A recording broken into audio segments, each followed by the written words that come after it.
दिव्य ज्योतिंदर आदर्श योग योग निष्ठाचार्य भगवान श्रीमद बुद्धि सागर श्री सद्य गुरु महाराज चरण कमल में कोटि कोटि वंदन। जैन शासन रक्षक पूज्य आचार्य भवन पूज्य साधीजी महाराज कांदिवली संघ तथा शांतापुर संघ मोभियो न केवल गुर्जर साहित्य ने परंतु न केवल जैन साहित्य ने परंतु गुर्जर साहित्य ने एमणे खूब खूब आप्યું। 400 જેટલા ભજનો સ્તવનોની રચના છેલ્લા શતકમાં કોઈએ નહીં આપી, આ ભગવંતે આપી। પણ આ ભગવાન કેવી રીતે બન્યા ને એ જ એક નાનો કિસ્સો આપણે સમજવો જોઈએ કે અજૈન કુળમાં જન્મ લેવો, અજૈન કુળમાં જન્મ જૈન ધર્મની વિચારધારાની તાકાત શું છે ને અને જૈન ધર્મ શું છે એ ફક્ત વિચારવા જેવું છે કે 10 વર્ષનો બેચર, 10 વર્ષનો બાળક બેચર બીજાપુરની ધન્યધારા પર સાંજે પશુ ચરાવવા જાય છે અને પોતે એના પશુઓની જોડે બાળક ચાલતો હોય છે અને સામેથી મહાત્મા આવતા હોય છે જેમનું નામ છે પરમ પૂજ્ય રવિ સાગરજી મહારાજ સાહેબ। એ ભગવાન ત્યાંથી આવતા હતા સાંજના ટાઈમે અને આ ભેંસ તોફાને ચડી હતી ત્યારે બાળકને એમ થયું કે આ પશુ આવનાર મહાત્માને ઈજા પહોંચાડશે એટલે એ બાળકના ખેડૂતનો દીકરો હતો, એના હાથમાં ડાવ નથી, એને જોરથી પશુના માથા પર મારી પશુ ત્યાં ત્યાં થોપી ગયું। એને એમ કે ભગવાન આવીને મને શાબાશી આપશે। ભગવાન તેની નજીક આવ્યા અને બાળકને કહ્યું કે આવું જો તારા પપ્પાના કે તારા માતા પિતાના માથા પર કોઈ મારે તો તને કેવી વેદના થાય કે આપણે અડફેટમાં ના લે એટલે કે મને તો અડફેટમાં લે હું તો ગમે ત્યાં બાજુમાં ખસી જાત, પણ અબોલ પશુને શું કર્યું છે એને કેટલી વેદના થઈ। બસ એટલી નાનકડી એક કિસ્સો, આ વિચાર કરો કે જૈન ધર્મની તાકાત શું છે। એટલો નાનકડો કિસ્સો ભગવાન એને કહીને ઉપાસનામાં ચાલ્યા ગયા અને આ બાળકના મનમાં આખી રાત ગુંડાવા લાગ્યું કે આ કયા કપડાવાળા સાધુ, કયા કપડાવાળા સંત છે કે જે પશુઓની આટલી ચિંતા કરે છે। બાળક બીજા દિવસે ઉપાસનામાં જવા લાગ્યો, એમને નીચેથી ટકા જોયા, 3 દિવસ સુધી સતત આવજા કરી ત્યારે ભગવાને બોલાવે બાળકને કે અહીંયા બેટા શું કર્યું તો કે મારે એક પ્રશ્ન પૂછવો છે કે મેં તમારું સારું કરવા ગયો, તમે આની કેમ આટલી બધી ફિકર કરી લોહાની, એટલે કે એ ટાઈમે પશુને એમ કે પટેલમાં તો કે જેમણે સમજાવ્યું કે જીવદયા શું છે ત્યારે 10 વર્ષના બેચરમાં પરમાત્માની આજ્ઞા એટલે કે મહાવીર પ્રભુની આજ્ઞામાં જે જીવદયા છે ને એ સમજાવી તરત મગજમાં ઉતરી ગઈ કે આ ધર્મમાં આટલું બધું લખ્યું છે। એક પશુ માટે, એક અબોલ જીવ માટે આટલું બધું આ ભગવંતે કર્યું અને ત્યાર પછી સતત એ બેચર ગુરુ ભગવંત પાસે જવા લાગ્યા અને એમને જૈન ધર્મમાં જિજ્ઞાસા થઈ કે આ ધર્મ કેવો છે।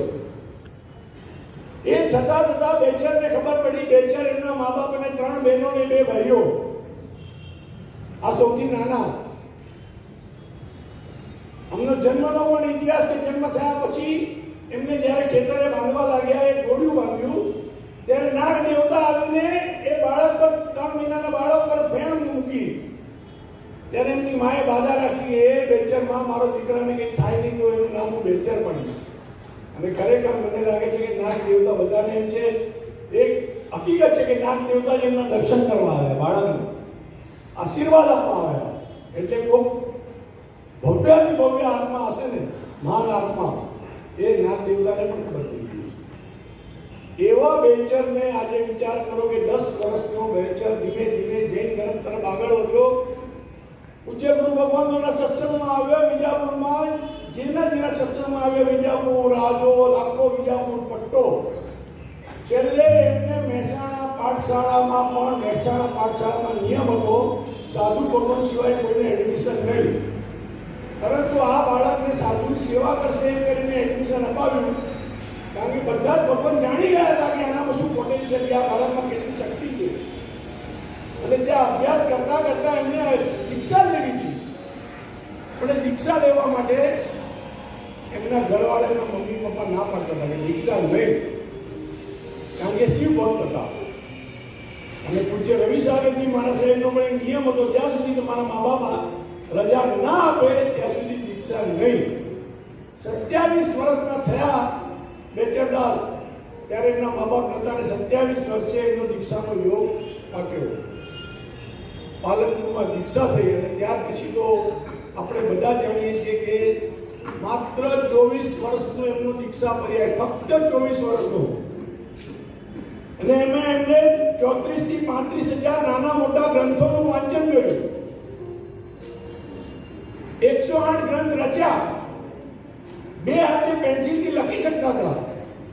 આવી મહાન વિભૂતિને કદાચ આપણે સાંભળીએ તો એમ થાય કે આપણા રોંગટા ઉભા થઈ જાય કે આવા કેવા ભગવંત હશે કે જે 2 હાથે લખી શકે અને 18-18, 20-20 કલાક આજે એક જ્ઞાનમાં જ ઉભા રહેતા હતા. એમને જ્ઞાનેશ્વરી રત્ન જ કહેવાતા હતા. આવા ભગવાનનો માત્ર 24 વર્ષના દીક્ષા પર્યાયમાં એટલી સિદ્ધિઓ મેળવી. આ કૃપા તો કે પરમાત્માની. એમને દરેક જગ્યાએ, દરેક એમના પોતાના પાછળના કાવ્યમાં લખ્યું છે, કર પ્રીતિ પરમાત્મ સાથે ફોગટ બ્રહ્મણા બને, જીવલડા ઘાટ નવ સીધા ગળે, પલકની તને ખબર નહીં પડે. જો તારે પરમાત્મા સાથે પ્રેમ છે તો બીજે ક્યાંય જવાની જરૂર નથી. આ ગુરુદેવે દરેકમાં લખેલું છે. જૈનો આડાવડા ભટકતા હતા, કોઈ દરગાહ પર જાય, કોઈ આમ જાય, તેમ જાય, એટલે એમને ગમતું ન હતું. એમને કહ્યું કે શું કહેવાય, જૈન ધર્મ, જૈનો આડાવડા થઈ રહ્યા છે. ત્યારે એમને શ્રાવકોને બધું પૂછ્યું કે શ્રાવકોએ કીધું અમે તો ધંધો કરીએ છીએ, અમને કેટલી તકલીફ હોય, અમારે આવી બાધાઓ માનવી પડે, તો કે એમાં ના જવાય, પીર પર ના જવાય આપણાથી. હું તમારું સોલ્યુશન કાઢી આપું છું. એમને 52 વીરો પૈકીના 30મા વીર ઘંટાગણ મહાવીર વીરની સાધના કરી જ્ઞાન ચક્ષુમાં એમને જોયા અને કોલસાથી એમનું ચિત્ર કંડાવ્યું.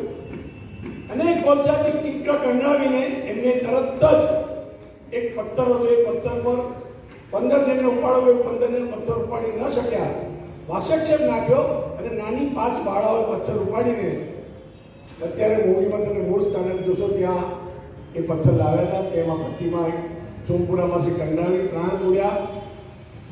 આ ગુરુદેવની તાકાત, આ ગુરુદેવની સિદ્ધિ. પણ એમને ત્યારે કહ્યું હતું કે કોઈ બી આમનો વિરોધ કરે, ગમે તે કરે, કાળ છે, કાળમાં બધું કરી શકે. ત્યારે કોઈની જોડે ચર્ચા નહીં કરવી, ગુરુગમથી સમજવું. પણ શાસન રક્ષક વીર છે એ એમને એ ટાઈમે પણ કહ્યું હતું અને એમની રચનાઓમાં પણ કહ્યું છે, ધર્મી રાગી સમકીટી વીર કરણ તો સહાય, સમ્યક દ્રષ્ટિ ધર્મીને સંકટ આવ્યા જાય. તમે સાચા હશો તો તમને આ વીર જરૂર સહાય કરશે. અને આજે મોવડી તીર્થમાં ફક્ત બુદ્ધિસાગર સુધી સમુદાય નહીં, એક પણ સમુદાય બાકી નથી કે જેના ગુરુ ભગવંતો ત્યાં. આમ તો ભગવંતો વીરને આશીર્વાદ આપે, શાસન બરાબર સાહેબ, ભગવંતો વીરને આશીર્વાદ આપે, બધા જ આશીર્વાદ આપે છે, પણ ત્યાં એમની સાધના કરે છે. આપણે એમ સમજીએ આપણે સંસારી છીએ, આપણને દરેક જાતની જરૂર પડે, આપણે એ માંગતા હોઈએ છીએ, પણ વીર એની માટે નથી બેઠા.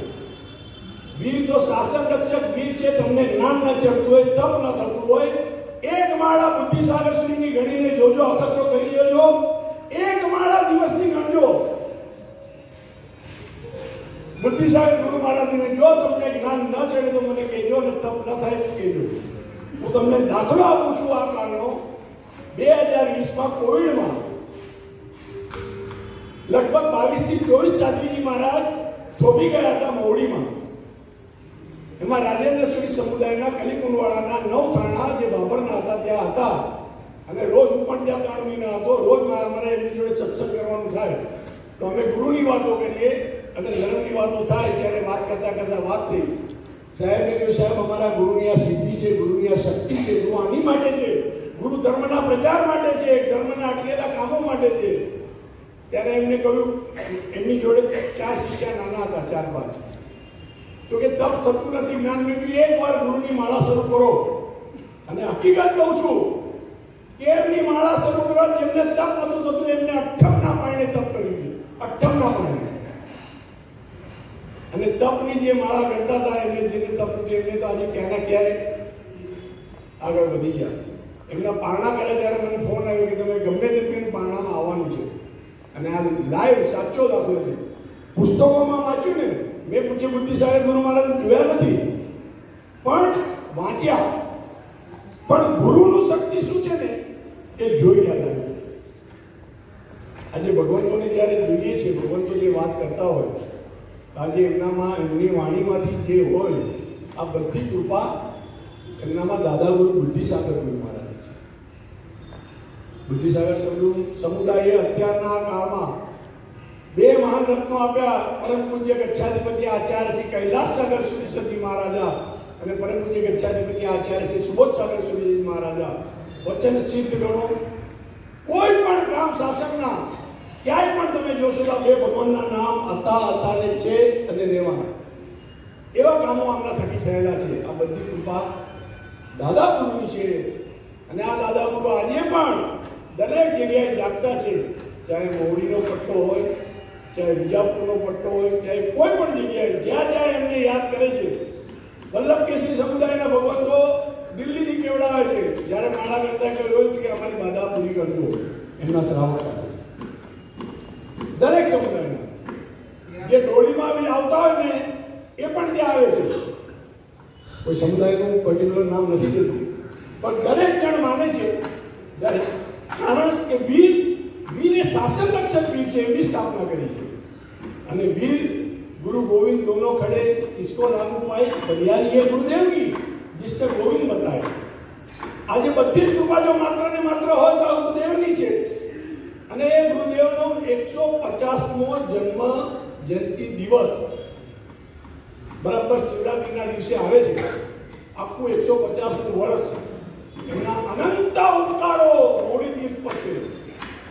આજે મોડીના કોઈ પણ ઘરની છાતી ખોલો, કોઈ પણ હૃદય ખોલો, કોઈ પણ ખોલો તો રોમમાં દરેક ઘરમાં બુદ્ધિસાગર લખેલું હશે બધાના શરીરમાં. એટલે મોડી તીર્થ તો ઉજવણી આખા વર્ષની કરવાની છે. ના ભગવંતો જ્યાં જ્યાં જાય ત્યાં ઉજવણીના સ્વરૂપે જે કાર્યક્રમ થશે આખા વર્ષ દરમિયાન થશે એમાંનું આજે આ પહેલું. અને અમે પૂજ્ય ભગવંતોનો આચાર્ય મહારાજનો ઉપકાર માનીએ છીએ કે આપણે આ ક્ષેત્ર નક્કી કરી અને આ મોકો મોવડી તીર્થને આપ્યો એ બદલ અમે આપના ઋણી છીએ. જે નામને કંઈ બોલાવી ગયું તો ઈચ્છા ઘંટાગણ માની